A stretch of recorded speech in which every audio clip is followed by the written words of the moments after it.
Қу түлкі мен қасқыр. Ертеде шал мен кемпір болыпты.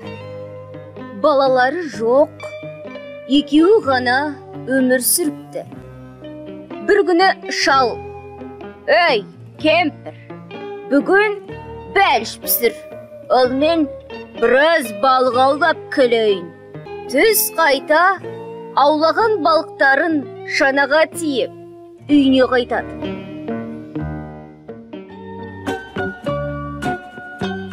Жолда өтірік өліп жатқан қу түлкіні көреді. Қуанып кеткен шал: «Хей, міне олжа! Әй, кемпіріме апарып берейін, тонына жаға болар», деп ойлайды. Жерге түсіп, түлкіні балық толы шанаға көтеріп жатқызып, өзі атын жетектеп үйіне қарай аяңдайды. Ал бұл кезде түлкі уақытын босқа жоғалтпай, балықтарды біртіндеп жол-жөнекей шанадан тастап отырады. Қулықпен тапқан олжасын түгел лақтырып болған соң, өзі де түсіп қалады. Үйіне жеткен шал: «Ей, кемпір-ау, кемпір, бері келші, саған әкелген сыйлығым бар», дейді. «Қане, ол қандай сыйлық?»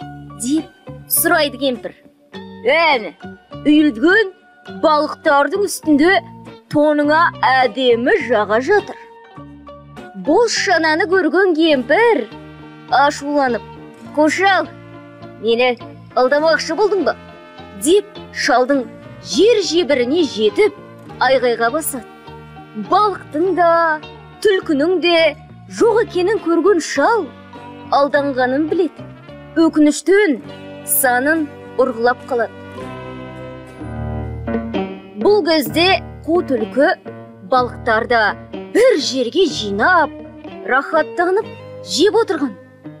Оны аш қасқыр көріп қасына келеді. «Оу, амансың ба, түлкіжан?» Аман, қасқыр аға. «Балығыңнан маған да берсеңші». «Жоқ, бере алмай.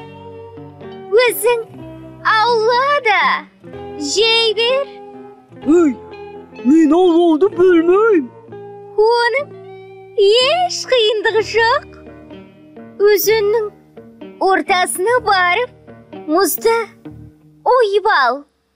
Сол жерге құйрығыңды сал да, қармаққа ілінші. Үлкені мен кішісі десең болды.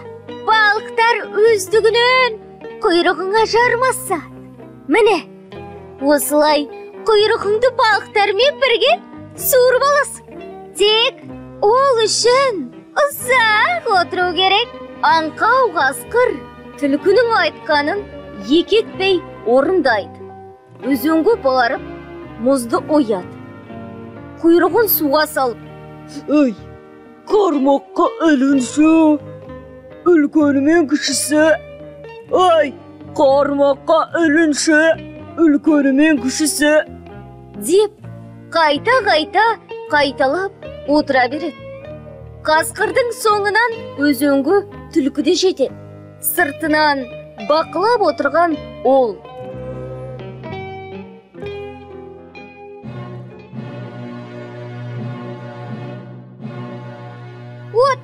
«Отыр, құйрығың мұз боп қатсын, құйрығым».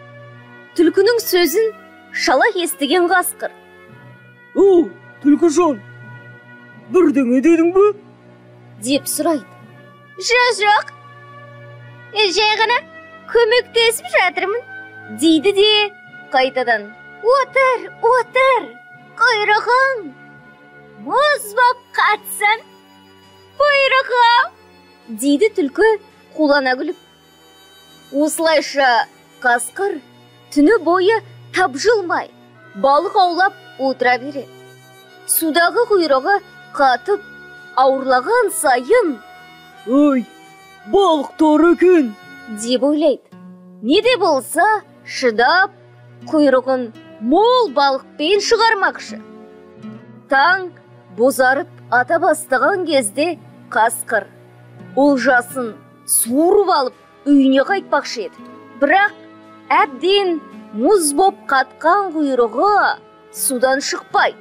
Ары бері тартқылап көреді. Ұзақ отырғаның дұрыс болды. Жақсылап бір тойым, дейді өзін жұбатып.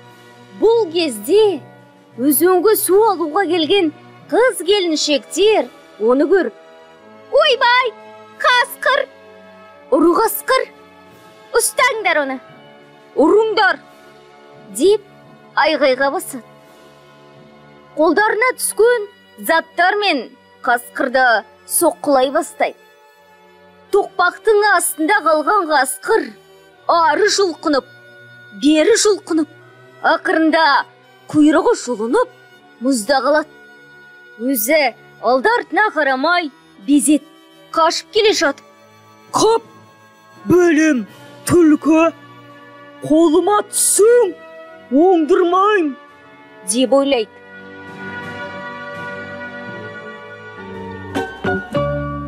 Ал қу түлкі уақытын босқа өткізген жоқ. Айқай шуды пайдаланып, ауылдағы бір үйге ұрлыққа түседі. Қорасына кіріп, тапқан тамақты жеп, тұмсығын ұнға малып шығады. Содан соң қулығын асырмақ боп, тағы да өтірік өлгенсіп, жолға жата кетеді. Оны тілі салақтап, шаршап келе жатқан қасқыр көреді. Ол түлкім, иманыңда үйірі бір, дейді ашу шақырып. Балық аулауды үйреткенің осы ма? Мені соққыға жықтырдың. Түлкі болса: сабыр, сабыр, қасқыр аға, сенен қан ақса, менің миымды шашты, қарасаңшы, деп он жағылған тұмсығын көрсетіп мүләйімсейді. Ой бұл, соған менен де қиын болған екен ғой, дейді қасқыр тағы да алданып. Кел, арқама мін, үйіңе жеткізіп салайын. Осылай айласын асырған қу түлкі қасқырдың үстінде отырып, соғылған, соғылмағанды арқалап келе, арқалап келе, соғылған, соғылмағанды арқалап келе, деп өлең айтады. Не деп келесің? Ау, түлкі жан, дейді қасқыр. Мен, аға, соғылған, соғылмағанды арқалап келеді, деймді. Солайды, түлкі жан, солайды, деп түлкіні арқалаған аңқау қасқыр кете барады.